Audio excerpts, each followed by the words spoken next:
1979 onwards, there were a lot of opposition from various devotees. The right way to understand is, there are two aspects of total Diksha. They are not authorized, Ritvik system is right. There are so many big gaps of hundreds of years, how it is continuing.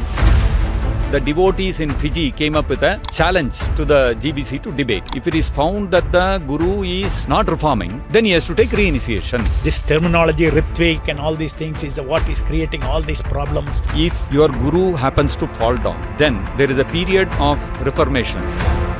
How do we understand this posthumous Ritvik theory? Whatever they are doing is waste progress.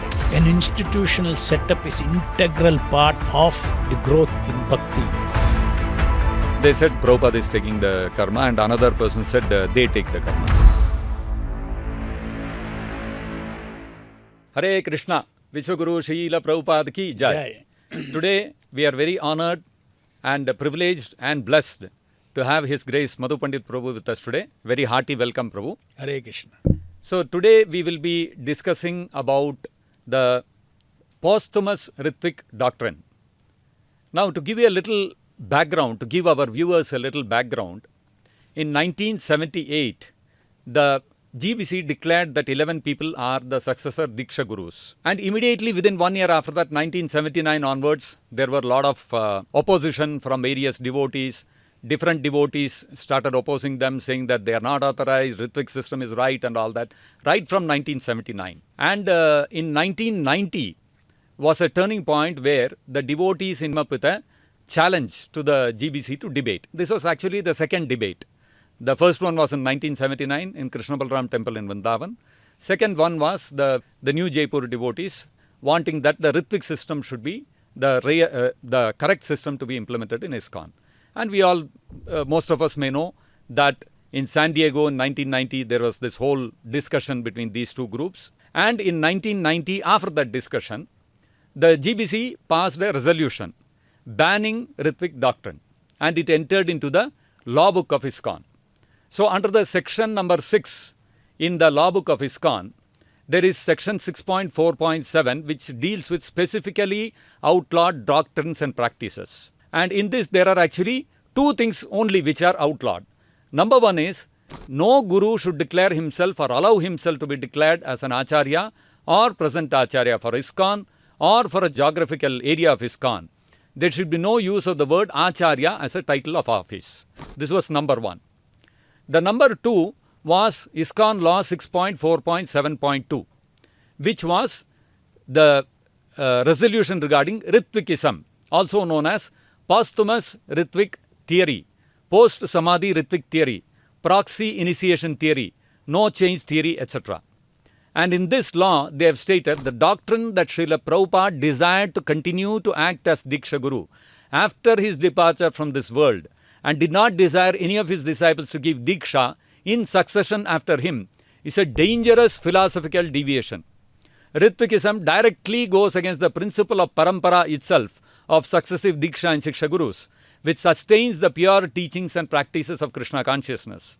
This principle has been established by Krishna and is upheld by all Vaishnava Acharyas. Indeed, it is accepted by all followers of Vedic culture. Ritvikism is thus an extreme deviation. It is utterly erroneous to espouse it, deluding and misguiding to teach it, and blasphemous to attribute it to Srila Prabhupada. No one who espouses, teaches, supports in any way or practicing Ritvikism can be a member in good standing of ISKCON. So, if we see here, they have used the word posthumous for describing the Ritvik system. So posthumous, if you look at the dictionary definition of the word posthumous, it means after the death. So my first question to you, Prabhu, would be, how do we understand this posthumous Ritvik theory? In the sense that there are two ways to understand this. One is that posthumous Ritvik theory means something which has given birth to after the departure of Prabhupada. Meaning after Prabhupada passed away, there were some gurus falling down and somebody invented the Ritvik system. Another understanding is the posthumous system, that Prabhupada wanted the Ritvik system as a temporary thing, but after his departure, we are saying that it has to continue. So that is called posthumous Ritvik theory. So I wanted your insights into this when they call this a posthumous Ritvik theory. Either it has come about after Prabhupada's disappearance, or that it was meant as a temporary thing only for until Prabhupada's disappearance. So what would you like to share your insights into this? First of all, to describe the function of an Acharya as different when he was in flesh and blood on this earth and after his departure. To differentiate these two, differentiate the function of the Acharya just because he departed from his body is itself a big mistake. Philosophical deviation to say that there is a posthumous function and pre-posthumous function of the Acharya. Before his disappearance, Yes. after his disappearance. For instance, if I say that Srila Prabhupada is continuing to function as a Diksha Guru for all the people whom he has initiated, even after his departure. That means his function after departure from his physical body is continuing. For those people For whom those initiated people before whom he- 77. So it is continuing. It is continuing, yes. So that means the function, nothing hinders the function of Diksha Guru by virtue of his leaving the body. Okay. And this is very easily understandable. If you take the definition of Diksha as given by Srila Prabhupada, as quoted by Srila Prabhupada from Jiva Goswami's Satsandarbha, where Diksha, the word Diksha actually comes by the combination of Divya Gyan and Papasya Sankshayam. This is the root of Di and Ksha. And Prabhupada is quoting this definition. The process by which the transcendental knowledge, Divya Gyan, is revealed in the heart of the disciple. It's a process. Isn't it? It's a process. It's not a one-time event. It's not a one-time event. That, and by virtue of which one destroys all the sinful reactions of all his sinful activities. And that is the actual essential definition of Diksha, not a one event. It's a process. It's the heart of the whole process of It is the heart initiation. of the whole process.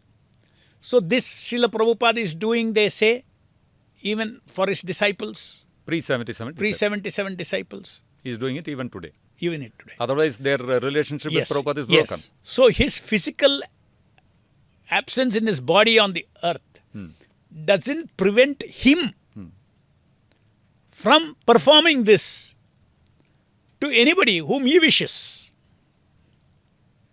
So, if you go, in fact, Prabhupada says in Chaitanya Charitamrita, in a purport before this, he says that if you want to understand what is Diksha, please read 15.108 of Madhya Leela, Chaitanya That is, Charitamrita. the reference is from Madhya Leela, chapter 24, verse 331 purport. Yes. So Prabhupada himself says, if you have confusion about what is Diksha, you refer go there. to Madhya Leela Madhya Leela 15.108 15.108. And that is where this definition is given. of Divya Jnana and Papasya Sankshay. Yes. So it is very, there is no doubt that Diksha can mean anything else. And in the very same purport, all the other Purascharya, all those things, all the other components of Diksha are also mentioned by Prabhupada. Okay. So, But the most essential is most this. essentially, it starts with this. This is the meaning of Diksha. Then there are other things also. So, in a way, we have to, the right way to understand is there are two aspects of the total Diksha, Process of Diksha. process of Diksha. In the process, there is one event called ceremony. The fire sacrifice, where name etc. is given, mala is given. And in fact, this ceremony is needs a living person. Okay? Yes. It needs a living person. Yes. So True. there is a component of Diksha that needs a Physical person. Living person. Living person. Just like initially, when Prabhupada started the movement, he was a living person for directly doing that. End to end. Everything to was end. done by Prabhupada himself. Everything was done by Prabhupada. This part and that part. But as the years progressed, there are several letters that Prabhupada has written to his senior disciples, where he says, you now chant on my behalf. Give the mala to the new initiates. They will not be your disciples, but they will be my disciples. But your chanting on the mala will be as good as me chanting on the mala. And Prabhupada says it will have the same effect of binding the disciple to the spiritual master, because you are empowered by me to chant on the bead. Yes. So chanting on the bead, all these things except name giving, everything else was already delegated To different people. to different people. Senior devotees, Yes. conducting the yajna by the temple presidents. Exactly. So that was already established. It's on record, not one or two instances. Everybody knows Yes. that the Homa was not done by, the Yajna was not done by Prabhupada, the Mala was not given by Prabhupada, Brahmin thread was not given by Prabhupada. So this is already, he set that. And in fact, one more interesting thing is, although Prabhupada was selecting the names, Prabhupada personally was not doing. Yes. Prabhupada would tell his secretary, Yes. secretary would bring it and Prabhupada would sign the letter. That and also send it. partly he had delegated even before Partly, that yes. also. But finally on July 9th, he completely delegated where traditional part of physical requirement of certain things in that ceremony, he completely delegated to his deputies on his behalf. So they were his deputy. Deputy means on behalf. Yes. So instead of him doing exactly as he told, the same binding effect, not that they are giving Diksha. These people who are authorized on July 9th, that is why Prabhupada used the word officiating Acharya. Officiating Acharya, some people mistake that officiating Acharya means they have some kind of Acharya. It is not true. If you see the dictionary meaning, they are officiating the Acharya during the ceremony, or they are officiating the Acharya for certain functions. That is why Prabhupada uses specifically the word, I will soon appoint some of you to act as officiating Acharyas. Not that very soon I will name some of you as officiating Acharyas. Correct. Act as. To act as officiating Acharyas. So, this officiating Acharya is a function where certain persons who are named are officiating on his behalf, which is as good as he doing it. So this principle is clearly established that the physical aspects of yajna and all etc. can be delegated to his disciples who are surrendered to him. They have to follow him, they are deputies, and it is as good as him doing it. So that is one side. The effect is the same. Effect is the same. The binding effect, disciple to spiritual master, disciple to Prabhupada, is the same. Is the same. Again, that also cannot be different before his physical departure and after his physical departure. How can it be different? It need not, because the functions are done. What happens suddenly after his physical departure? That cannot happen. The binding effect cannot happen. Yeah, it cannot happen. How do you say that? So that to add on to what you are saying, let us say Prabhupada appointed XYZ person, that you chant on the beads, it is as good as binding disciple to me. Right. So after Prabhupada's disappearance, it's not that he cannot continue chanting. Exactly. That order remains valid. That order remains valid. So both the components. So see, when you say after Prabhupada left his body, either this part of Diksha or that part of Diksha. That is Divyajnana part of Diksha or the physical ceremony, part, physical ceremony part part. of it. It is impossible to continue. Then you can say that it is something posthumous is not possible. So to label this as posthumous itself is a big misleading factor. And that's what corrupts people's head. Ordinary folks. Oh, posthumous, oh, person is not here, how will give Diksha? Because ordinary person, what does he understand Diksha? A neophyte also, what does he understand Diksha? Of course, he has got faith in the person whom he is taking Diksha. But he understands that this is Diksha. Ceremony. This event is Diksha. The ceremony. This event is Diksha. And for that, you see, Prabhupada himself has separated the primary and the secondary part of Diksha, or the essential part of Diksha and the ceremonial part of Diksha. When somebody asks Prabhupada that, about I want to get initiated. So Prabhupada clearly in that conversation says that this initiation is only a formality. Just like taking admission procedures to enter a school. The real purpose of entering the school is to study, is to get taught by the... Get educated. Get educated. That is the purpose. This is only a formality. But formality is Admission important. process, making the application, Yes. submitting it. So Prabhupada also says that, he very clearly says that this is only a formality. The event. The event is only a formality. Real thing is Divyajnan Yes. and Papasya Sanksha. Papakshya. So so Prabhupada himself has given us the right understanding of the role of ceremonial physical Diksha ceremony. In fact, Prabhupada says, even though I met my Spiritual master. spiritual master In 1922. 1922, and later on in 33. 1933, I got formal Diksha. Formal Diksha, I consider the first meeting 1922 as the real initiation. as a real initiation. Real initiation. And Prabhupada also says the time you hear, first time you hear from this spiritual master, hear means really hear. So many people will be hearing. When you hear and it hits you, it strikes you, That yes, this is true. this is true, your initiation has begun. Begun. So these are all the essential part of Diksha.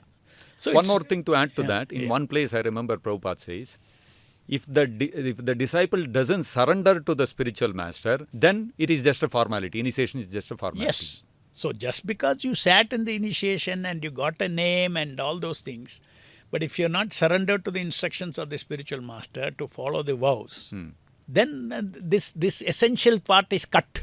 The Divyagyan Kshape Sankshe Divyajnan and Papasya Sanksha. Papasya Sankshayam will not work. Am I correct in saying that there are two aspects of the essential part of the Diksha? One is from the spiritual master's side, one is from the disciple side. Yes. From disciple side, surrender has to be there. From spiritual master's side, Divyajnan and Papasya Sanksha has to be there. Right. See, that is also another reason. If you see the what is the difference between Shiksha Guru and Diksha Guru. Now, Because when Shiksha you Guru also gives knowledge. Divyagyan. No, you'll say it is Divyagyan. What is the difference? The difference is, in a Diksha Guru, there is a mutual spiritual contract between disciple and spiritual master, witnessed by Krishna. Witnessed by Krishna. Witnessed by Krishna. You mean witnessing by Krishna is the fire sacrifice, the Agni, in the form of Agni, that? And all the Vaishnavas. Yes, and all the Vaishnavas. So what happens is, there is an obligation created Between spiritual master and disciple. and disciple, which is not there in the Shiksha thing. Oh, you mean to say, Shiksha Guru and the devotee who is accepting someone as a Shiksha Guru, there is no obligation in the sense that Shiksha Guru may give an instruction, the devotee who is hearing may follow, may not follow. May or may not follow.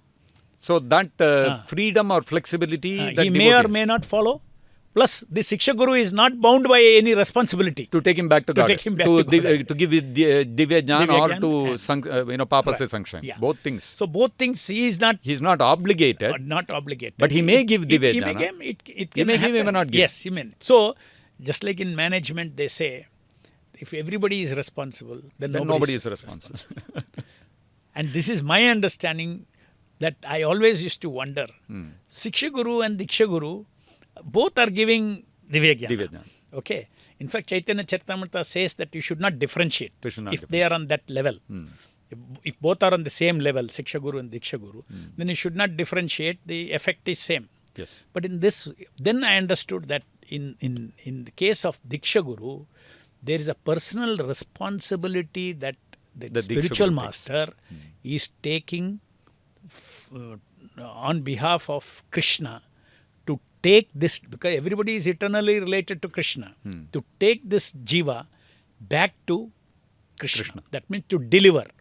He is taking a responsibility to deliver the disciple to Krishna. So which means now you correlate with Diksha is a process. Diksha as a process means once a Diksha Guru accepts a disciple, there's something continuously happens. It is a journey. Where he is functioning continuously in the heart of the disciple. Like Prabhupada says, I never felt my Guru was absent. He's always, I feel his presence. Yes. So this is what the Diksha Guru, it's a transcendental activity. Okay. The transcendental activity by which the spiritual, the Diksha Guru, see, all his knowledge is there in his books. All Prabhupada's knowledge is there. Just like all knowledge about first standard to 10th standard is in first to 10th standard textbooks. It is available. But that is not enough for a student. You need a teacher. You need a teacher. And you need a very specific teacher to take you from, find out which level you are, give you the next lesson. Next lesson. You cannot give the 10th standard lesson when you are still in the first standard. So, Divya Gyan also has to be given in doses to according to the standard or level of the devotee, of the disciple. Contamination, conditioning, anarthas. So, it's a very personal process, and this anybody who surrenders to a pure devotee, spiritual master, like Srila Prabhupada, like we are all experiencing that. We are experiencing that, within our heart, clouds are getting cleared, little by little over the years. So who is doing this? Prabhupada is doing this. Prabhupada, yes, definitely. Prabhupada is doing this. So even though all the knowledge is there in the books, okay, but when to give what, how to assist, how to handhold, and take care of your journey step by step up to going back to Krishna. This is a responsibility. Responsibility and continuous intervention. Continuous intervention and responsibility. So there is a continuous obligation for the disciple to follow the instructions and to serve him. One of the most important instruction is you have to engage in devotional service. Yes. So following all that, slowly it is a gradual journey. This is very important that Prabhupada has translated that verse by saying Diksha is a process. You mean 15108? Yeah, 15108. Diksha is a process. So when that is very clear, to say that posthumous Diksha means only the ceremony. Prabhupada is not there for the ceremony. It doesn't fit anywhere, because when he was present on this planet also, Prabhupada was not sitting for these ceremonies. Except in 66, maybe 66, 67. Yes, earlier. Both part he was doing it. So where is the anomaly in the Siddhanta? Just throw up in the air posthumous, and innocent youngsters who are in bodily concept of life, they think, how can Prabhupada give Diksha? He is not here. Have they taught the disciple what is the actual function, meaning of a Diksha? Just like we can stump them by simply asking Thus, Prabhupada continued to do his function after he left this planet for his pre-77 disciples.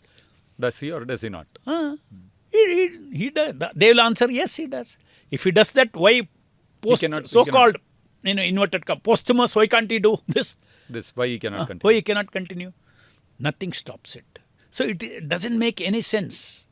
If anybody gives, I don't see anybody can give any argument to say that, so-called posthumous. This is very offensive to say, because posthumous word is after Means death. after death. After death. That So is this should not be used for the Acharya at all. So it is his leaving the body does not make any impact in the spiritual plane, in a relationship between those who have faith in him. Just like Prabhupada says, somebody asked Srila Prabhupada, what is, in our parampara that is listed, there are so many big gaps of hundreds of years. So how this chain of disciplic succession, how this is the chain of disciplic succession? How it is continuing? How it is continuing. So Prabhupada explained that the essence of the disciplic conclusion, the prominent acharyas, they ensured that the essence of disciplic succession is continued, even though there were many, many gaps. So Essence of the disciplic conclusion. Conclusion. Because Prabhupada defines parampara as passing on of disciplic conclusion. There is one letter, I remember, where Yes. Prabhupada says, disciplic succession means disciplic conclusion. Disciplic conclusion. And very interestingly, I think it's in the same letter, Prabhupada points out, when Krishna in the 4th chapter of the Bhagavad Gita said, Evam parampara praptam, Right. he said, yogo nashtaha, this knowledge has been lost, parampara has been lost, yes. right? Prabhupada points out, at that time, Vyasadeva was also there. Right. All the great rishis and sages were there. There. So, even in their physical presence, the parampara was lost. If anybody misrepresents, parampara is lost. Exactly. So, in the physical presence of an acharya, parampara can still be lost. Physical absence of an acharya, parampara can continue. Yeah. So it is immaterial. So it is not both are not Connected to. Just like if you take now in ISKCON movement, more than 50, 60 gurus have fallen away from their duties as a guru. They have given up guruship. Okay. Which means they have broken the parampara. Their disciples, what did they get? What happens to them? What happens to them? So the parampara, the so-called parampara that has been propped up by the GBC is a total failure. Because there I have one more fundamental question. If suppose a GBC appointed guru falls down, so their connection, as you said, with Guru Parampara gets broken. Now, fundamental question is, because he has fallen down, were they connected in the first place to the parampara or not? Definitely not. Definitely not. Because the chain of parampara, people sitting in the parampara are perfected individuals. They are pure devotees. And that enough of that Prabhupada has taught in all over his books. He has to be Uttamadhikari. He has to be this. He has to be that. Everybody knows about it. In fact, so much everybody knows about it that 78, when these 11 people became the self-proclaimed acharyas, the whole movement believed that they are Uttamadhikaris, or they made them believe, or no need to make them believe, because they pasted what was there in Prabhupada's books. Actually, they told the whole movement, we were conditioned souls till now. Prabhupada has ordered us, therefore we have now become pure devotees. Yes. So just by Prabhupada's order, we have overnight transformed into pure devotees. This is what they actually said. They actually said. And there was no such order. No such order. There was no such order. Anybody asked, they said there is an appointment tape. So everybody believed like that. Even the godbrothers of those 11 acharyas, they also believed that suddenly they have, at least Satvik Prabhu, he told me that in Mayapur, that era didn't last long. Everybody found it very odd. But at least 2-3 weeks, they floated a song called Ye Gara Mahajana. for Guru Puja. Is that so? Satyuk himself had to sing once. Really? Yeah. My Yegara Mahajana.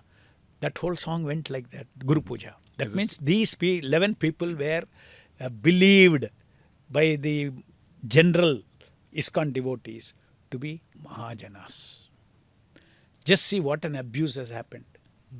Because of in the most important aspect of this Guru Parampara, Guruship, if lies have to be told, organized lie, that they were appointed.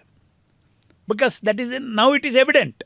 No, By 1980 they declared. Yeah, and 1999 the GBC issued an apology. Apology. Saying that we elevated these people to Uttama Adhikaris. No, in 1980 itself the truth came out that nobody was ordered. Yes. Nobody But was. officially they never accepted it until 1999. Yes, they made it into a resolution in 1999. So this Gyara Mahajan. Gyara Mahajan, this kind of the abuse part let us leave.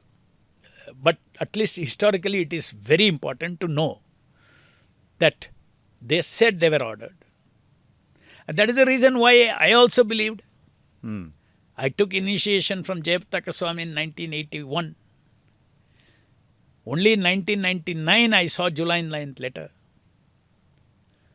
And when I saw July 9th letter, I was shocked. And my belief was so deep. Who showed me the July 9th letter? I said, forget it. There is another letter after this. There must be. There must be, there is then. So anyway, after in few days, I found out that it was not there. There is no order after July 9th. No order after July. So that shook me and that made me immediately reconcile with the only doubt I had in ISKCON was why people appointed by Prabhupada were falling down. The Gurus. Gurus. This one doubt I had no answer. That was eating my brain for 20 years. And then when I saw this letter, Everything got resolved. everything got resolved. Yo, now I understand all this.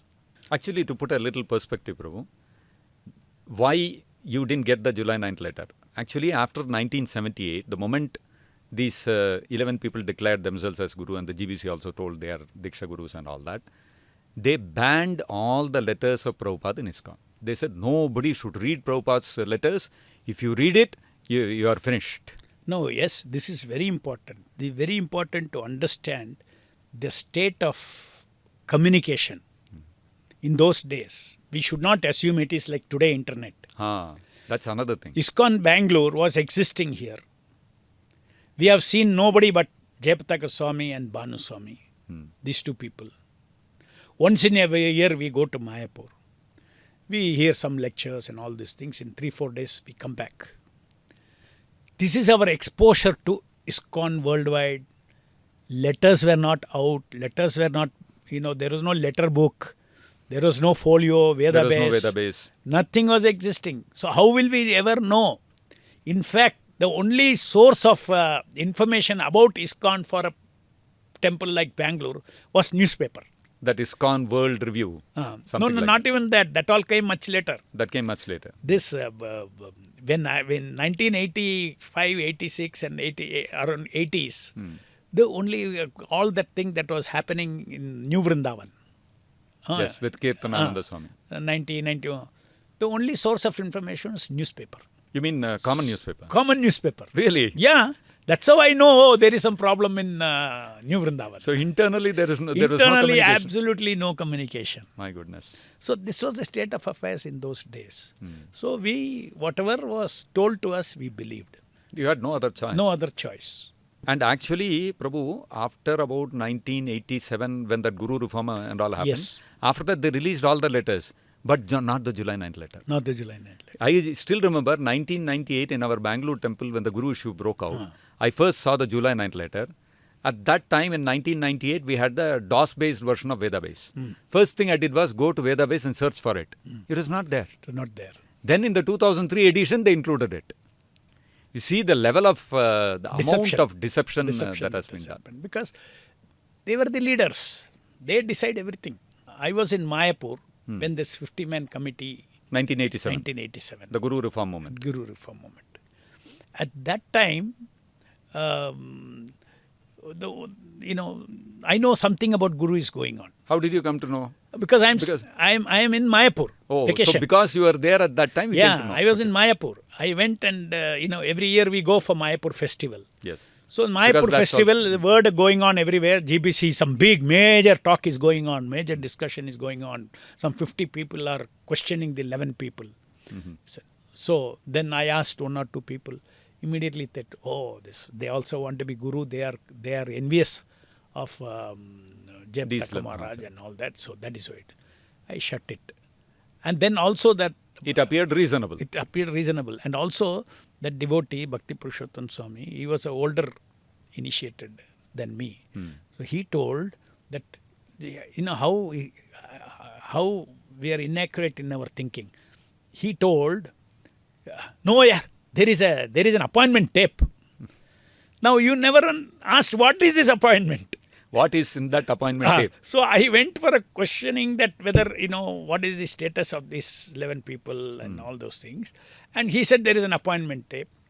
How can somebody lie that there is an appointment tape when there is not? So I said, these are all must be appointed. 87. So what were they referring to as the appointment tape? It's our inaccurate thinking. What I understood question was, he's talking about that May 28th. May 28th and that naming of those. July 7th. July 7th, naming of that. Okay. Actually, in the July 7th also only 9 names are mentioned. 9 names are 11 are not there. Right. Yeah. That 11 names came in the July 9th order only. 9th order. So even that July 7th, they cannot take it as an appointment tape. Right. Because only 9 names are there. So, this is how, when you are young and, you very inaccurately, because you ask a question and the answer, you fit it with the question. But the answer is not about this question. It is something else. It is something else. Appointment is about something else.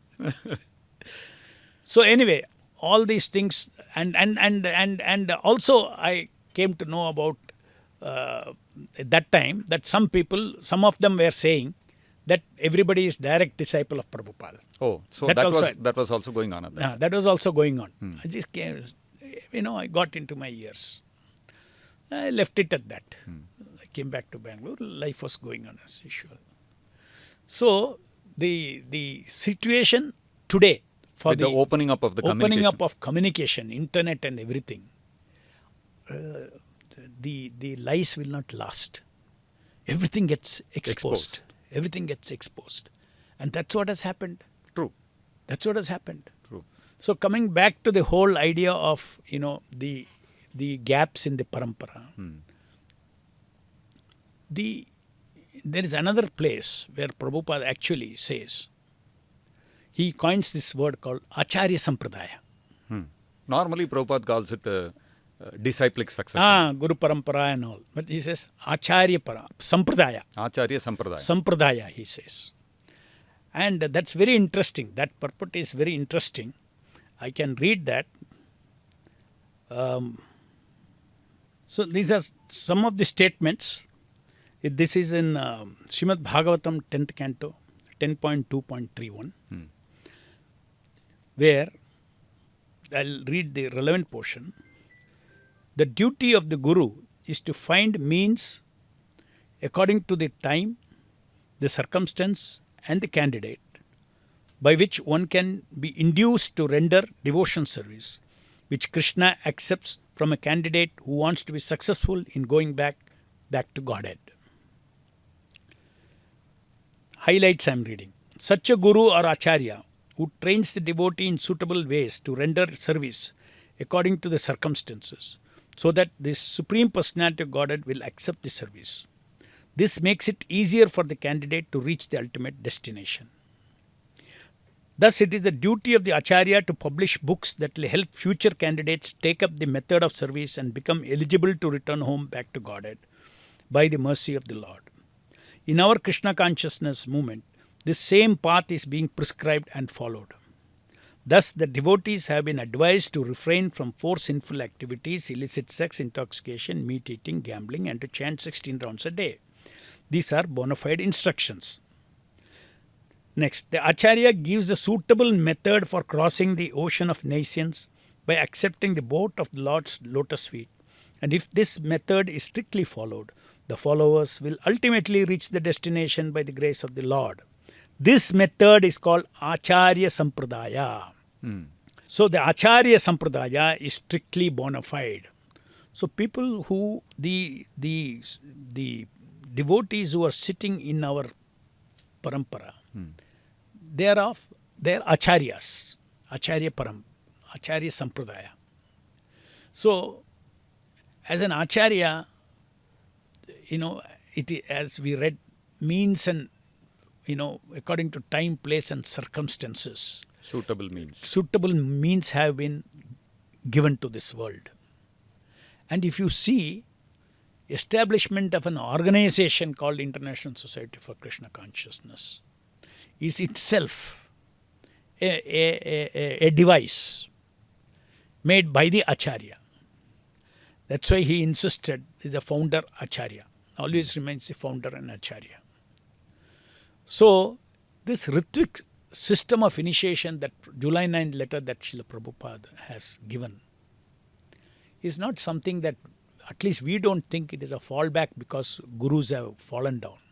No, it is a well thought out, transcendentally inspired system of initiation which Prabhupada put down in writing in July 9th.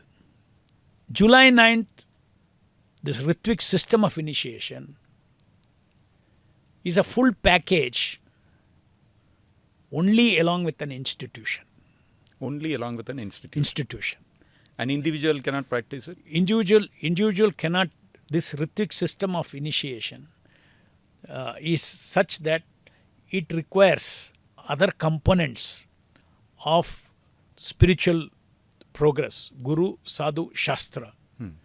All these things, if somebody is outside the institution, if he can create an institution with these components available to the participants, sadhakas, if it's available, then it is possible. Okay.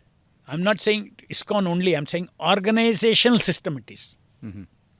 It's organizational system. In other words, when a new entrant comes into Krishna consciousness movement, Sadhu Sangha is also one of the very important aspect. This Sadhu Sanghas, the importance of this, or the necessity of this anga of sadhana, of Sadhu Sangha, association of senior devotees, is mistaken to be the necessity for a Diksha Guru to be living in flesh and blood. See, this is because actually it is a fact. The innocent devotees will say, hey, who will guide me? Who will chastise me? Pre-77, did Prabhupada chastise everybody? Did Prabhupada guide everybody? Did Prabhupada give service to them in ISKCON? Did Prabhupada engage them directly by giving, okay, you do this temple commander job, you do this job, you do book distribution? No, he didn't do it. An institutional setup is integral part of the growth in bhakti for a person who is in ISKCON. So, we also say that whatever happened pre-77 can continue. Again, same thing. The so-called posthumous doesn't make any difference. Which brings me to one more question. They say posthumous Ritvik doctrine cannot work because father, after he dies, he cannot procreate. So similarly, how can a guru initiate a disciple after he has disappeared? Because he's a spiritual father who doesn't die. If you are in bodily concept, then all these things you say, actually that resolution itself is drafted by somebody for a group of people who are completely in bodily concept. Existence is equal to bodily existence. See, you have to rise above this. That is, spiritual life is what? You are not this body, you are a spirit person. And there's no, in fact, I would say that, again, within posthumous situation, people get more access to Srila Prabhupada than those who got in pre-77. How do you say that? Because all his tapes are available. In one small player, you have everything, all 2,000 lectures you have. Which was not there in Which 77. was not there in pre-77. And right? on your mobile, you have all of On your Prabhupada's mobile, you have letters, everything. his books, everything is there. So again, you see, you have to understand this is the meaning of time, place and circumstances. Why Prabhupada in those days was so much particular about, as in this purport also, he has to write books. So Prabhupada wrote books. And Prabhupada said, I live forever in my books. I shall not die. I live forever. So transcendentally, whatever function he was doing, that live thing is continuing even today. Can continue even today. So this posthumous is a very, very, very, very, misleading term. If that cloud was not created, many people would have said, okay, so these things were happening pre-77, it can continue to happen even now. July 9th, nothing is odd with July 9th, the letter. They say that July 9th directive is a very odd thing. It can only be there. What is this tradition they are talking about? Traditions, okay, in exact terms, such a thing didn't happen in the past. Yes, Agreed. the exact same system was never there. Never there. But forget about the exact thing. You are, grossly exacting was not there before. But now that, you know the philosophy. Yeah, but like you said, the Ritvik system works in an institutional framework. So apart from Gaudiya Math, earlier there was no institution. No institution. Institution was also not there. Not there. So Prabhupada never contemplated that I will initiate people somewhere outside, everywhere else, and they will not have all the other elements of sadhana, temple worships and devotee association, organization, chastisement, organized assigning service, all those things. So those are all the aspects of Shiksha which he delegated. See, the Shiksha also has two things: instructions to engage in devotion service, instruction, what to do, what not to do. In a particular circumstance. In a particular circumstances, and all those things have been Prabhupada has delegated, and the temple president is a watchdog. He sees if somebody is or sannyasis, they were traveling, they were checking on behalf of Prabhupada whether those who are initiated are doing this or not doing this, doing anything contrary. So those shikshas also, or if somebody is deviating, the sannyasis would call and they will preach to them. So they were also, so to that degree within the institution, Prabhupada delegated Shiksha also. But the majority of the Shiksha was still coming from Prabhupada. Not only, let's not talk majority and minority. Yes, some aspect was. Some aspect. Aspect was the kind of instruction I told. Do this, don't that. In a particular circumstance, in a what he should do, particular what context. He should know, what should be standard of a devotee in ISKCON after initiated. They were checking all that. They were guiding, they are supporting and all that thing. Even today it's like that. Yes. And also, and as far as, philosophy is concerned, Divya Jnana is concerned, according to the devotee's realization only he can speak. According to devotee's realization only that there is a transmission of effect, spiritual effect. Right, otherwise you can play any, repeatedly you can play something and become detached on recording. You won't become detached, right? So so people, the sadhu sangha is there, where this kind of activity is also given. And in fact, that person cannot take credit for that because he is a disciple, everything doing on behalf of Prabhupada. So even that Divya Jnana is also not independent of Prabhupada. So that aspect also was easy. I'm just saying the different aspects of institutional dynamics. If you miss out, then you will feel very odd. You'll feel odd. What is this? What is there? Only book is there, Prabhupada is there. But who is there to? But it requires for a sadhaka to grow in his sadhana. He requires many other things which Prabhupada frozen in the framework of an institutional setup. Which actually brings me to one more question, Prabhu. Coming back to the heart of initiation or Diksha, which is Divya Jnana and Papasya Sankshem. If we look at the present Guru system in ISKCON, which is running, they have so many Diksha Gurus who are nominated or given no objection by the GBC and all that. In their Diksha system, who is performing this heart of that actual Diksha? That giving Divya Jnan and Kuryat Papasya Sankshayam. Do we have any insight into that? No, I got a very good insight into this in one of the peace meetings I had with the GBC. During the Supreme Court case Okay. in New Delhi, Delhi Temple, we had many senior devotees. Jayapataka Swami was there, Bhakti Charu Swami was there, Gopal Krishna Maharaj was there,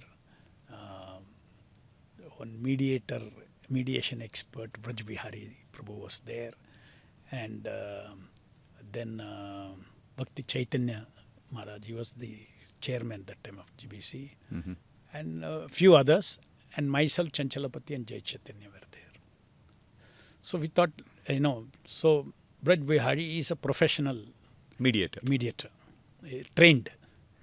So we were availing his services, both sides. So he said, okay, let's start like this. What is it common you agree and you agree? What is your thought about this? What is your thought about this? About the Ritvik system? Yeah, about the Ritvik system or the Guru system. Said, yes, that's a very good way to start. So he put the one point, and then he said what the Ritvik system says and what the Guru system says. Trying to form reach understand. a common ground. Common ground. What all you agree and what all you don't disagree.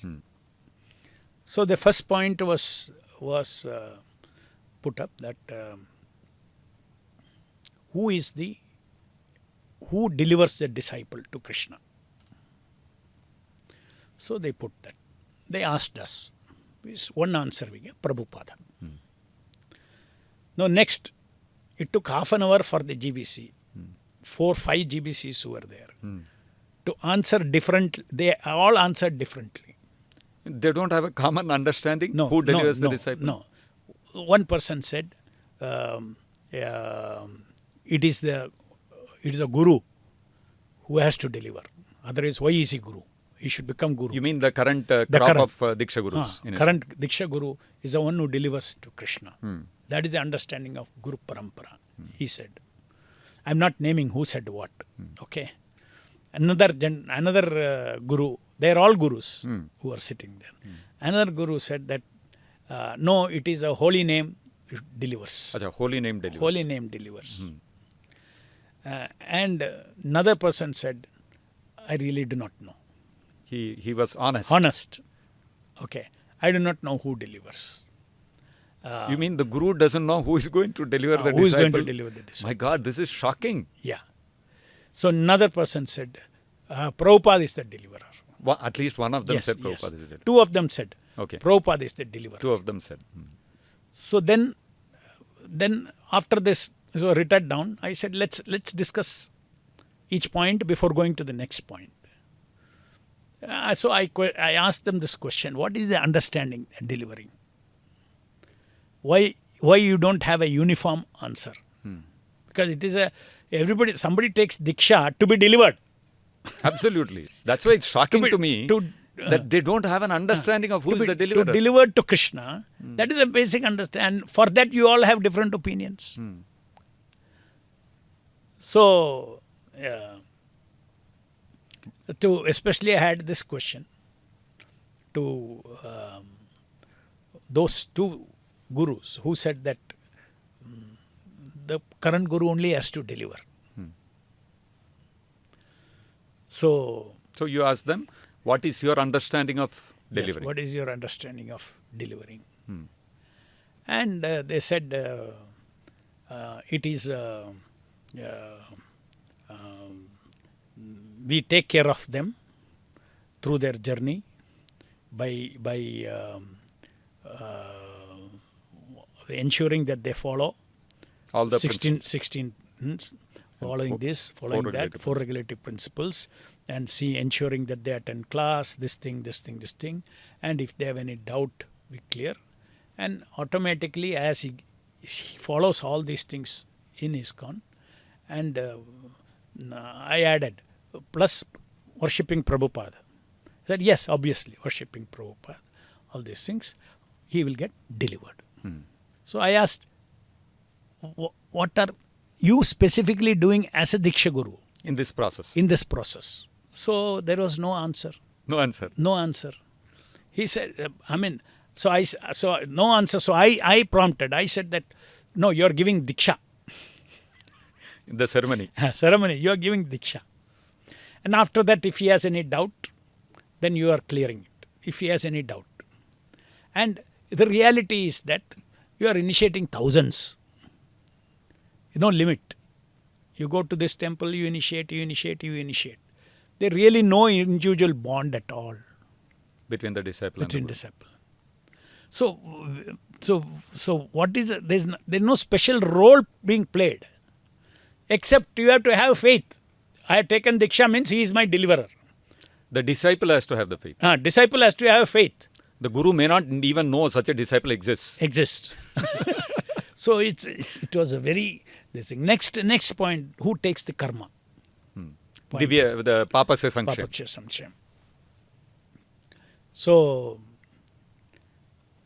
that again, diverse opinion. That also. That also diverse My goodness. opinion. Because these are two key things. No, I said let's go into the essence of Diksha. That's why we started. Whether we are differing, this terminology, Ritvik and all these things is what is creating all these problems. So that's what that mediator told. So let's get into the essence. Maybe in essence we all agree. So taking reactions, the sinful activities, reactions to sinful activities, who is taking the karma of the disciple? Surprisingly, one guru said Prabhupada is taking.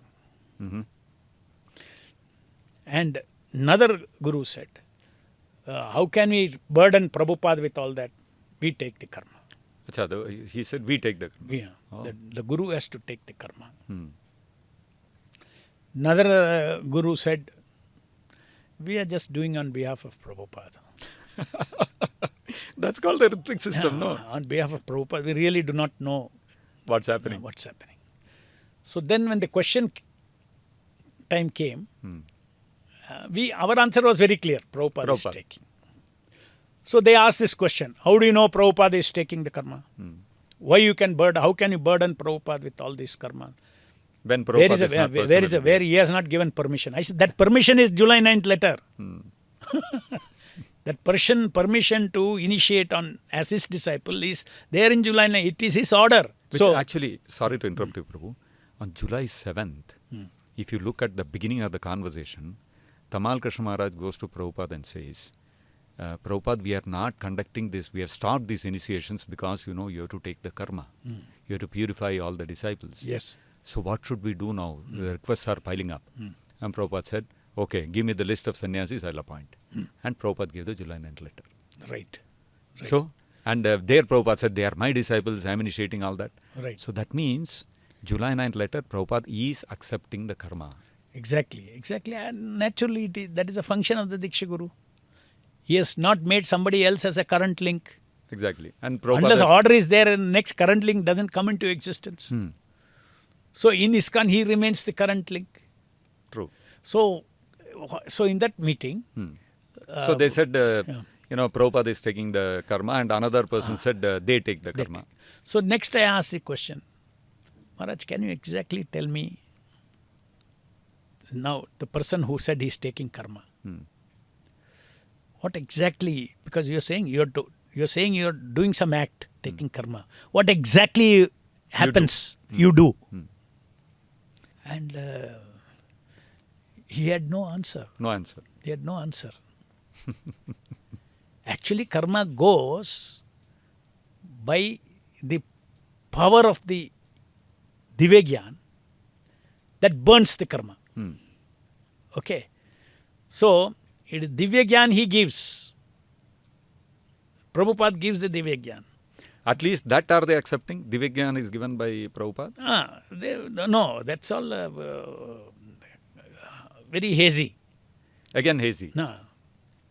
That's by now GBC has resolved that Prabhupada is the preeminent Shiksha Guru.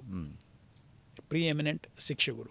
See, again, coming back to Shiksha and Diksha, that means they are not accepting a relationship of the devotees who come to ISKCON. They are not accepting their personal relationship with Prabhupada. It is not obligatory. Not obligatory. They're limiting it to Shiksha. Whereas I gave the explanation of what is the difference between Diksha and Shiksha. So that Shiksha, when a disciple respects a Diksha relationship with Prabhupada, as per this letter, he has authorized. And if you get initiated according to July 9th letter, then you are really having a personal relationship with a well-defined relationship, not one-time relationship. Ongoing. Something I heard from Prabhupada, I liked it. No. Ongoing, responsible relationship, eternal relationship of taking you back to Godhead, and then eternal relationship. Janme Prabhu say. That kind of thing is not being encouraged. Even though, if you don't accept us as in a Diksha relationship, because in Diksha relationship there is obligation, commitment, there is gratitude, there is a special kind of gratitude. You have gratitude with somebody, you get Shiksha, but you have gratitude to somebody who is eternally, who is caring for you and is keeping you in Krishna consciousness. You have an obligation to surrender to that person, and you are obligated to follow his instructions. Yes. So all those things, you can say benefits of a Diksha relationship is deprived to a newcomer here in their system. So coming back to this one, Prabhu, you said when it comes to Divya Jnana, they don't have a proper answer about who gives Divya Jnana. But then every day... No, Prabhupada also gives, they also give. Achha, they also give. They also give, Prabhupada Aren't they gives. confusing between the Shiksha Guru and Diksha Guru, the way they give the, like you mentioned, the Divya Jnana? No, what they actually mean, they only know. They only know. But for us it is very clear that, Prabhupada gives that. See, like Prabhupada said, Saraswati, who is God? The daughter of Shamsundar. Shamsundar. Who is God? She replied, Krishna is God. Prabhupada said she is Shiksha Guru. Right. So this is, Shiksha Guru can be from level of passing on information. As it is. Whatever you heard, pass it on. Or with realization, without realization. All these different levels are possible from a Shiksha Guru. Possible. But the Diksha Guru is a person who is a Uttamadhikari. Everything that comes out of his lotus mouth, he's a Tattvadarshina. He's a self-realized person. It has got the potency to wake up our Krishna consciousness. This is very important. One is to destroy the sinful reactions. It doesn't end there. Ultimately, one has to be awakened. His Krishna consciousness has to be awakened.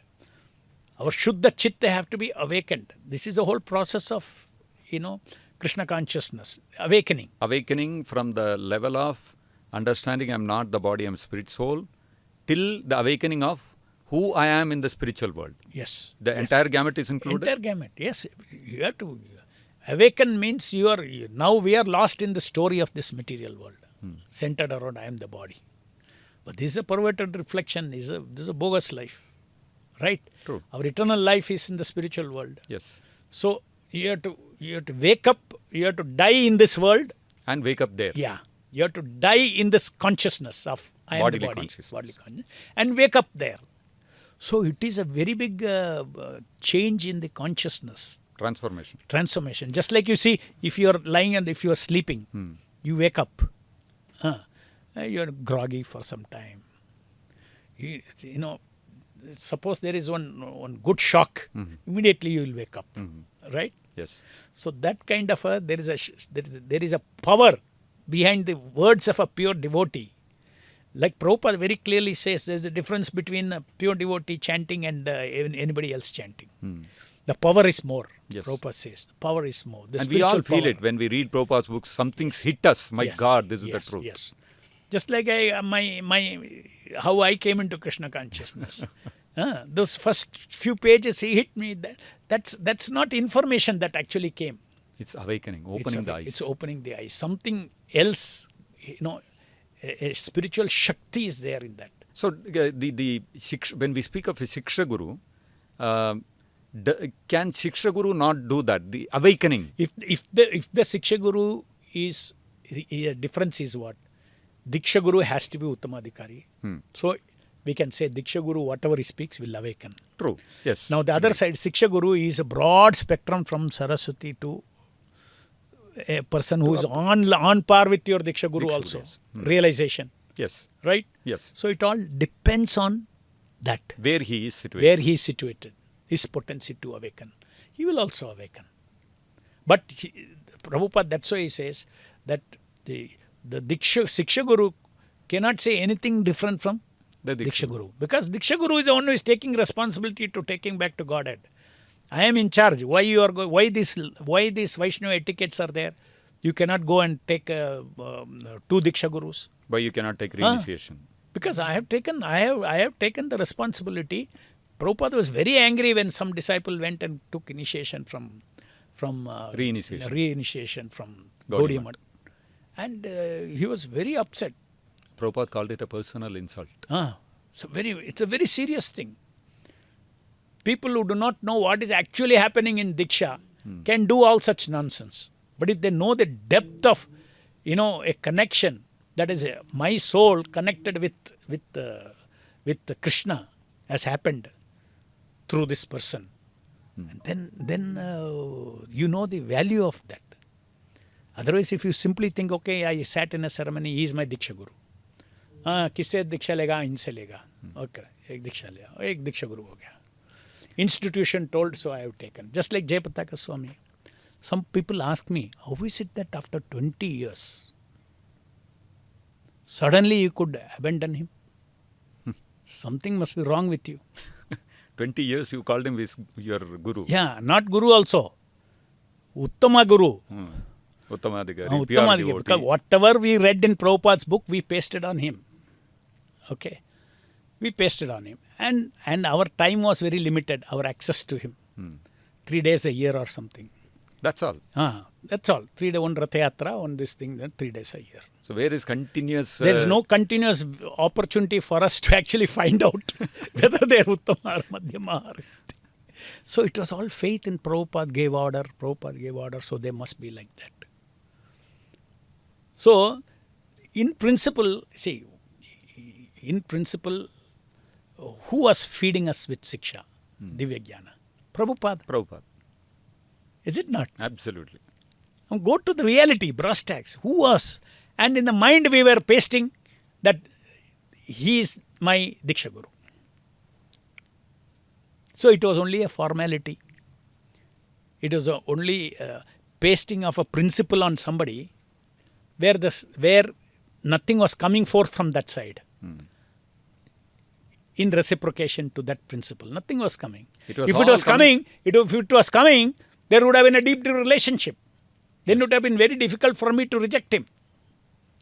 Especially so in the case of Jayapataka Swami, it will never come. Because he flies from place to place and simply initiates people. Disciple making, that's all. After that, whether he will teach them anything, will guide them anything, nothing. I know that. I've been there 20 years. So you are saying that you are getting all the Divya Jnana from Prabhupada, but we're pasting it on XYZ Guru, whoever that was. Not pasting it, that becomes a big exercise to do that. So we were not doing that. Prabhupada only was directly feeding us, but the missing point was our gratitude. Okay. The level of gratitude that should have been given to Prabhupada for what he did to me was misplaced. So I was offensive to Prabhupada. All those years, a level of offense was there towards Srila Prabhupada, which I realized. And that was one of the reasons why very swiftly I could give up this so-called fabricated Diksha Guru relationship. I said, no, he is only my Ritvik. That's all. Whatever Prabhupada said. Prabhupada actually ordered him to be Ritvik. So just like then somebody said, no, why now that you are why you are not taken another initiation and you are not changed your name? My answer was, Sir, he was a Bonafide Ritvik. He gave me. I might have thought or he might have thought. Just like Prabhupada tells you, here is a cover of 1,000 rupees. Go and give it to Madhu Pandit. Right? Now, you think there is $1 million in it. And I think also there is $1 million in it. But what cover came is what is reality. What is in the cover only is a reality. Or in other words, XYZ told me to give that money to you. And you are thinking, I am giving it to you. And I am thinking, I am giving it to you. Yes. But actually money has come from somewhere else. Money has come from Prabhupada. So all these things is a what you can call it as the leaders have not cared, been careless. The leaders of ISKCON from 78, the careless, so much careless that neophytes were being deceived. Because neophytes fully believe this is Prabhupada's ISKCON, and whatever they are doing is what Prabhupada has, the way Prabhupada has said. Prabhupada wanted. Prabhupada ordered. So when we look at this, perspective of what is Diksha, what is the performance of the role of the Diksha Guru, difference with Shiksha Guru. So when we look at ISKCON law, which currently has a clause which says that if your Guru happens to fall down, then there is a period of reformation given to the Guru who has fallen down, and the disciple has to continue to keep faith in him, but he should take shelter of Prabhupada. And after that reformation period, if it is found that the Guru is not reforming, then he has to take reinitiation. So as you said, Diksha Guru has to be only one. Now, then how can we justify something, a clause which has been institutionalized, that you can take reinitiation, which is in direct contravention? There is in ISKCON law, there is a provision that if a disciple's Guru happens to fall down, there is a period given for reformation, during which time the disciple has to continue to retain his faith in that Guru, but he takes shelter of Prabhupada. And after the reformation time, if the Guru is not reforming at all, the disciple has to take reinitiation. This is an institutionalized law in ISKCON. Now, when we compare that Prabhupada has said Diksha Guru can be only one, how do we, how can ISKCON, the leaders pass an institutional law resolution which is directly contradicting Prabhupada's order? It is apasiddhanta. Straight away apasiddhanta. Against the Gaudiya Vaishnava Siddhanta. And that is why when they were attacked on this, they changed that resolution. Now there is no forceful, you have to take reinitiation. Earlier, for few years, you have to take reinitiation. They changed it. You are left free. If you so desire... Take shelter of Prabhupada. Now their only solution is, when the Guru falls down, they say take shelter of Prabhupada. And this reinstating Guru, suspending Guru, reforming Guru, what is this? Guru is to be reformed. Then how can you... Guru has to be trained also. Yeah, they have training sessions for Gurus. A training session for Gurus. So these understandings never existed pre-77. In other words, Prabhupada never gave... See, there is a common understanding of Guru, no, even pre-77. Yes. There is no inkling of these things in the pre-77. It has all come later on to justify the one lie creates to 1,000 lies. 1,000 lies. They were ordered, they said, then they are falling down. If they are falling down, they change their philosophy. Madhyama can be also Gurus. For that, they bring up that quote of Prabhupada. Prabhupada wrote one letter to Janardhan, where he says, not liberated person can also act as Acharya and Guru. And what is the next line? Those who are unauthorized, they get affected by disciples, adversely affected by discipleship, by money, all those things, and they're prone to fall down. So therefore, further he says, there's an exact wording I'm not saying. Further he says, therefore you should take in shelter of a Uttamadhikari. So the idea I get is that although these kind of things can happen, those are exceptions, those are not the general rule, and if it so happens that such a situation arises, then it's going to be detrimental. Yes. For the person who is not Uttamadhikari but acting as Guru, and for the disciple, for both. Now, to what extent, see, you can do pariksha of the Guru, a neophyte, to some extent. If you want to make sure he never falls down, then you have to, probably whole life you have to be with him. This is the reason why authorization is required. When authorization is there, then I don't have to do, in the instant, that pariksha I don't have to do, because my pariksha is, I have already done pariksha of Prabhupada. He is perfect. Now he has told this is a system. I don't do pariksha. So this is the answer that some people give. No, the disciple did not do proper pariksha, therefore he surrendered to him. I mean, you are putting the people who come to ISKCON in such a grave danger by saying that. No, before I got initiation, I did good pariksha, and now 30-40 years, he has not fallen down. And once you say a Guru has fallen down, then immediately, I told him this. Now somebody has recently fallen down. I told him, oh, he was very careless with the sannyasa ashram. Always I knew, he said. So like this, so much burden is put upon a newcomer, which is in proportion, unreasonable. In fact, that resolution 409 states, the GBC, when it gives no objection to a person to act as Diksha Guru, they are not certifying that he is Uttamadhikari or pure devotee or achieved any specific state of realization. Yes. It is the duty of the devotee to read all of Prabhupada's books, understand what is the level of Diksha Guru and decide for himself. So that means such senior devotees, existing Gurus, they cannot certify themselves whether they are pure devotees or not. A neophyte has to do that. Self-certify. So that means he is more realized than these people. So it doesn't make sense at all. Doesn't make sense at all.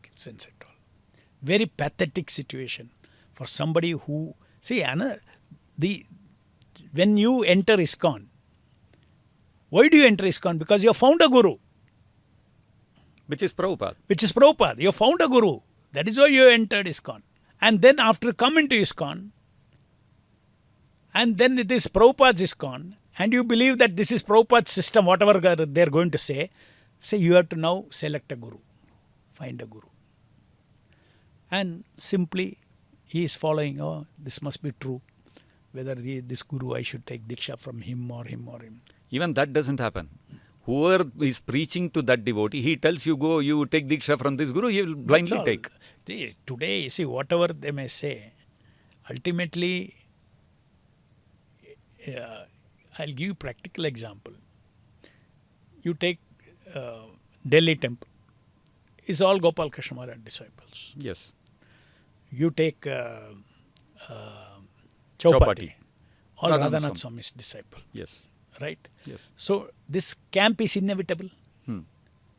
Because everything gravitates around Guru, no? Yes. As per our philosophy. So it's not abnormal. If you take, the principle is it will gravitate around Guru. So camps will be formed. Shivram Swami. There's a camp. Everybody, 90%, at least 90% in his temples will be his disciples. In this way, there will be camps. And sometimes, before Bangalore, for 20 years, only Jayapataka Swamis. Disciples all over South India. Only like that. So even though zonal Acharya system, in a sense, they say they have abandoned, in reality, it's an organization of zonal gurus. You cannot avoid that. I'm not saying it is Deliberate. deliberate, but it ends up like that. Imagine everybody gravitated around Prabhupada. So Prabhupada is the only zonal Acharya for the whole zone of The entire world. Entire world. This naturally it would have happened. And how much growth would have happened? How much loss of personal, means devotees, surrendered devotees, and money, everything lost when Guru falls down. It's a betrayal of faith. It's not something you can take it lightly. You cannot take it lightly. Actually, Those who have not felt what is not understood Guru. You see, in our Siddhanta, what is the injunction? Yasya deve parabhaktir yatha devo tatha guru. Tasyaita hi Katita yartha prakashante prakashante mahatmana. That means you have a disciple. If you are in this parampara, you have to have a guru. That is why all these songs are there. Janme Janme, Divya Gyan, Hriday Prakashita, all these things. Okay. You have to have the same amount of faith that you have in the infallible Lord. What level of faith you have in God, you have to have in this person. To such a person, all the imports of Vedic knowledge is revealed. Divya Gyan.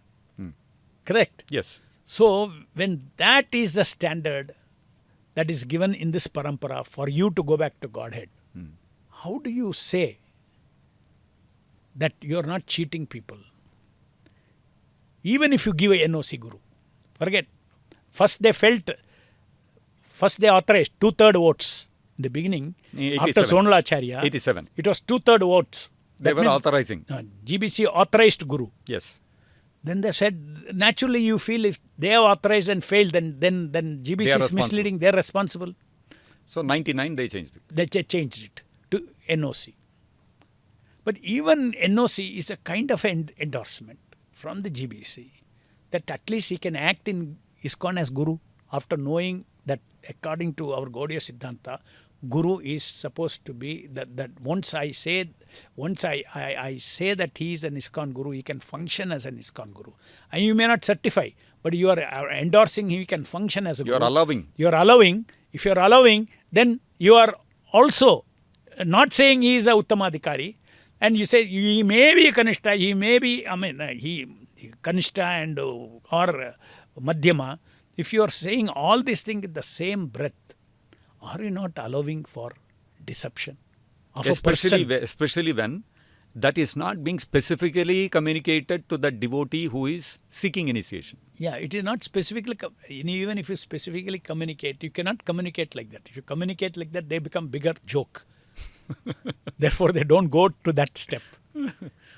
Because then the disciple will get enlightened. What is this here? So there is no only, it all just depends on my faith. There are no objective standards. Actually, what you rightly said, Prabhu, you see, when a new devotee comes into the movement, no, it is Prabhupada who is awakening him. Yes. And then what happens? That devotee, suddenly we start, we start seeing there are truths which are getting revealed in my heart. So your faith goes up tremendously. Exactly. And then you come into the movement, at that time you are in a mood to surrender yourself completely.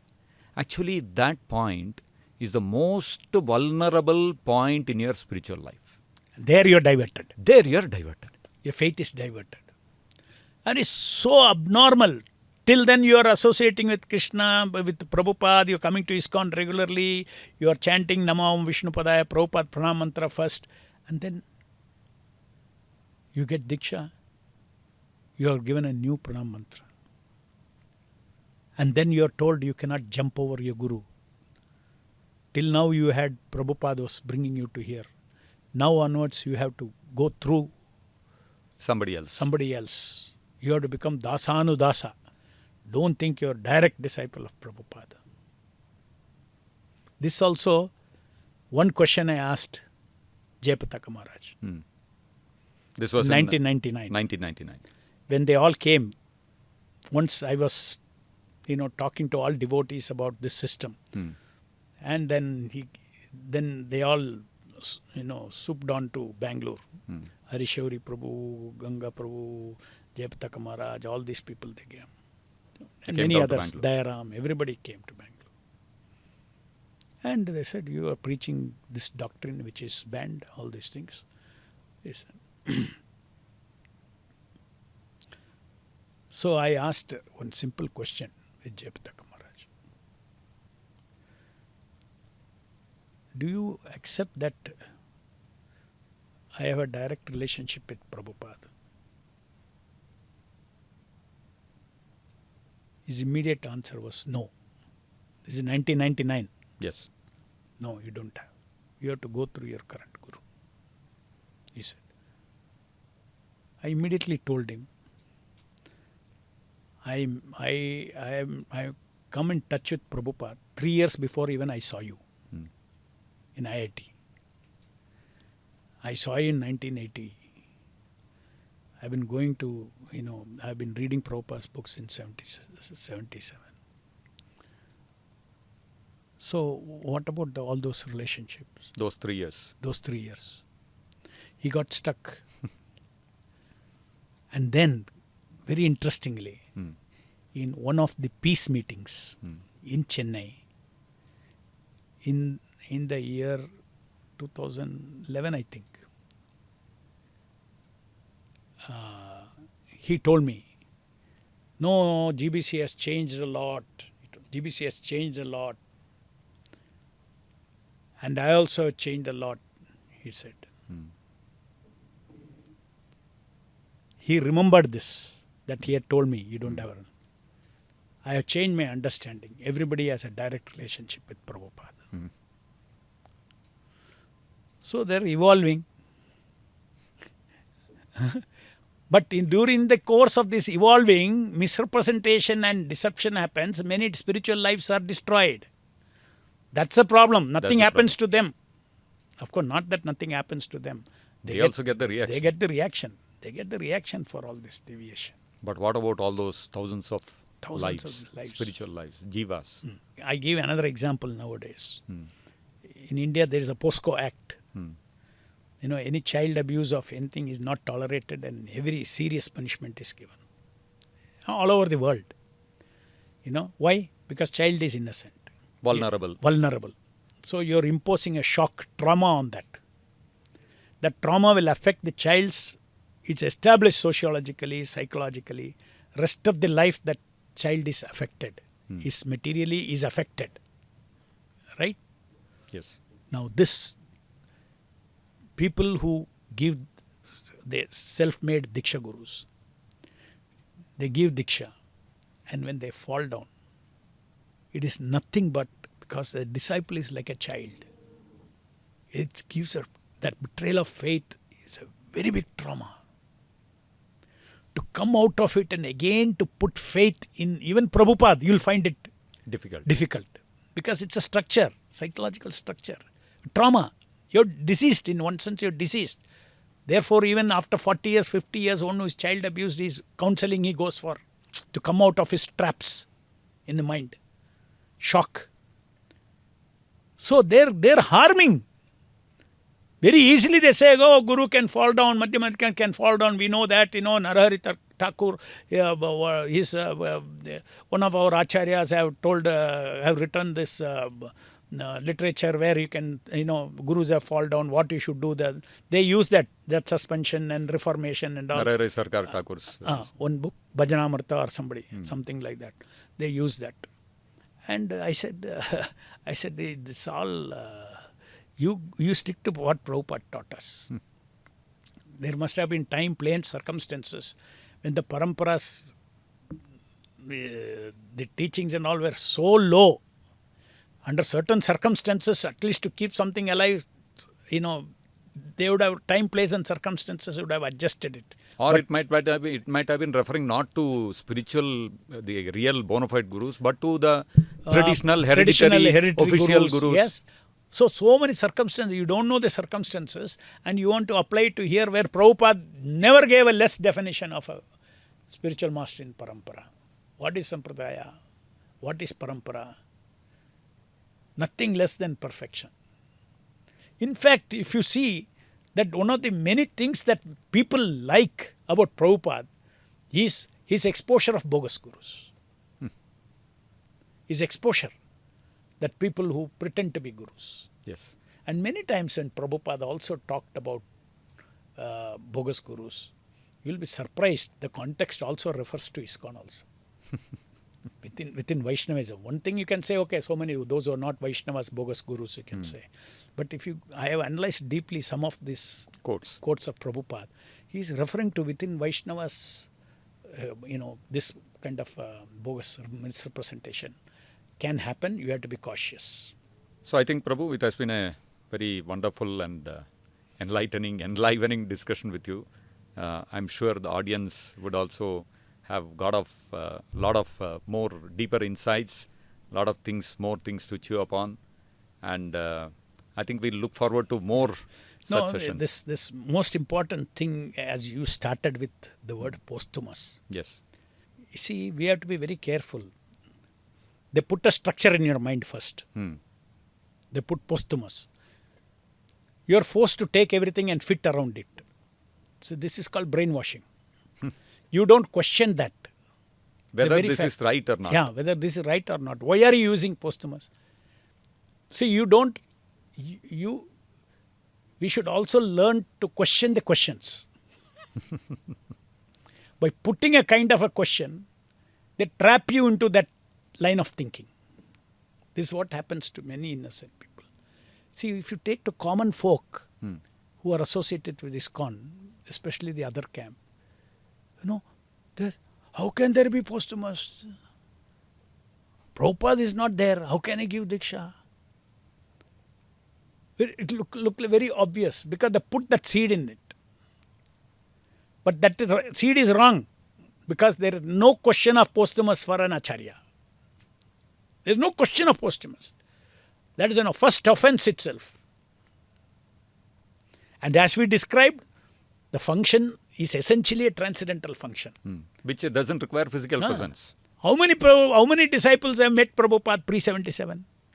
Thousands of them have not met Prabhupada at all. Not only that, in that period from July 9th till November 14th, there were about July to November is about 4 months, 3 months, 4 months. Several devotees got initiated. Now, somebody got initiated in October. In 1 month, Prabhupada disappeared. What happens to their Diksha? This is another thing. This is another evidence that Diksha is transcendental process. It is not limited to Prabhupada's physical presence. And physical presence, whatever is required, he is not violating any tradition. He is not saying, now I will have in ISKCON. No, I will simply say, you are my disciple, finish. I will not have ceremony. I will not have all those things not required. Just like neck bead, all these are all tilak and all not required. You just simply preach Krishna consciousness. He didn't do that. He didn't violate that. He delegated that. It has to be there. Even though Prabhupada says it's a formality, Prabhupada next is yet it is important. Yet it is important, yes. Because it has its own value for those who are in bodily form. Because most of the people who get initiated, they are not there. Everybody starts spiritual life in bodily concept of life. Therefore, this is a very essential thing. You cannot, suddenly one cannot come to the understanding of transcendental understanding of Diksha. That gradually by anubhava, and then experience he realizes what is real Diksha. So we have no doubt that Prabhupada is our real Diksha Guru because we are experiencing every day. Every day in our life we are experiencing that. He is pumping us with Divya Jnana and realizations. So many decades. And not for just one or two, thousands of devotees in our group. And that to personalized Divya Jnana. This is very important. That Diksha Guru, I said, personalized. Just like in a classroom, one chemistry teacher will come, speak and go. One physics teacher will come, you speak and go. They're all like a Shiksha. But there is one class teacher. He will see each individual child. Each individual where he is progressing. His weakness he will identify. And he will give him specific medicine, specific lessons for him. This is what Prabhupada is doing as a Diksha Guru. People don't understand this. Those who only when you accept Prabhupada as a Diksha Guru, then you will realize that Prabhupada is doing this to you. Another example, Prabhu. is that if you go to, Prabhupada also talks about this in one place. You go to a medical store, there will be many medicines. They're all are medicines. medicines. But for your specific disease, you need a prescription. Yes. So, Prabhupada's books, all kinds of knowledge is there. But what is specifically required for you? That the Diksha Guru has to reveal within the heart. Yes. Because Diksha Guru reveals, because that Diksha Guru's function is integrated with Chaitya Guru's. Because it's a commitment to Krishna. Krishna is the Jagat Guru. He is a original Vishwa Guru. Yes. So this service is connected to him to take him back to Godhead. So he gets continuous assistance from the Lord in the heart of the disciple, from the Lord in his heart. So Krishna, everybody, Guru is also acting on behalf of Krishna, right? Yes. So Krishna is the super in the scene. He's in the top of this scenario. So very many times you see, okay, I had this doubt, but today this Prabhu gave class. Looks like this class was exactly for me. Many people have experienced this. Experience this. Who is doing this? Chaitya Guru is doing. And Chaitya Guru knows that fellow is sitting there. He has this doubt. He has sincere doubt on this. So, Srila Prabhupada, he has faith that Prabhupada is, see, yasya prasadat bhagavat prasadat. If you don't have that implicit faith in the spiritual master, you don't get Chaitya Guru to reciprocate. So, unless we have faith in the spiritual master, Yes, parabhakti, like Yeah, Krishna, yeah. Chaitya Guru will not reciprocate. will not reciprocate. Just like there are standing instruction. You don't follow standing instruction of Prabhupada. Chanting 16 rounds. Chanting following 16 photo rounds, all those things. You don't follow that. You can't expect in your heart Divya Gyan to awaken. You follow, you are a disciple. You follow standing instruction, next level instruction will naturally come. No, nobody is telling what is my bhava, what is my swarupa, all those things. No, you will not get. The Lord in the heart will not tell you. What is the use of telling you all those things, revealing all those things? What is the use of, Prabhupada revealing all those things? When Prabhupada was asked this about Swarupa, he said, right times Guru will reveal. This was his answer.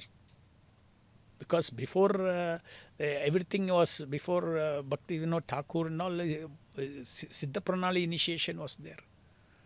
It was all totally, changed by Bhakti Siddhanta Saraswati Thakur. Harinam Diksha, take Harinam. Because nobody is qualified. Nobody is qualified. That is Siddha Pranali. It becomes a joke, abuse. Adhikara is not there. Okay, thank you so much. So, Hare wonderful Krishna. Insights, Prabhu. Thank you very much. Hare Bol. So, we look forward to more such opportunities. Yes. And, I'm sure a lot of all the viewers would also have got a far bigger clarity of this whole issue. Yes. And I think, somehow if the ISKCON group is able to see that what is real Diksha means, I think many things will get resolved by that. Now, I'd love to have another podcast with you where we discuss how to reconcile. So many places Prabhupada has also said, I want everybody to become Guru, and this is law of disciplic succession, Yes. and all those things. How to reconcile all How this. to reconcile all that? There's a perfect way to reconcile it, all that. Because this is called, when you see one particular part of anything, that's a part knowledge. You see the whole system, clarity comes. How the part is fitting into the whole thing. Yes. So we can discuss sometime about, Prabhupada's, what is the principle that he is teaching us about Guru, and what is the intent he is expressing from his disciples, and what is the final order he gave. There are differences. This Prabhupada's teachings consists of all three things. So once in detail we should go into it, and we'll see what all Prabhupada expects us in his intention. What is the principle? And that principle everybody knew pre-77. They have to be infallible. Guru has to be infallible. Unfortunately, Actually, that is why when 78 they said these 11 people are gurus, they said they are pure devotees. Yeah, because that was the philosophy. Every bhakta in ISKCON in 77, 78 knew guru means pure devotee. Yes. Infallible pure devotee. Right. Okay. So anyway, so I think we are set up for another interesting podcast. So thank you very much, Prabhu, and very thank grateful you for to the you. nice questions that you have asked. Thank you for enlightening all of us. Really grateful. Hare Krishna, Prabhu. Srila Prabhupada ki jai. Jai.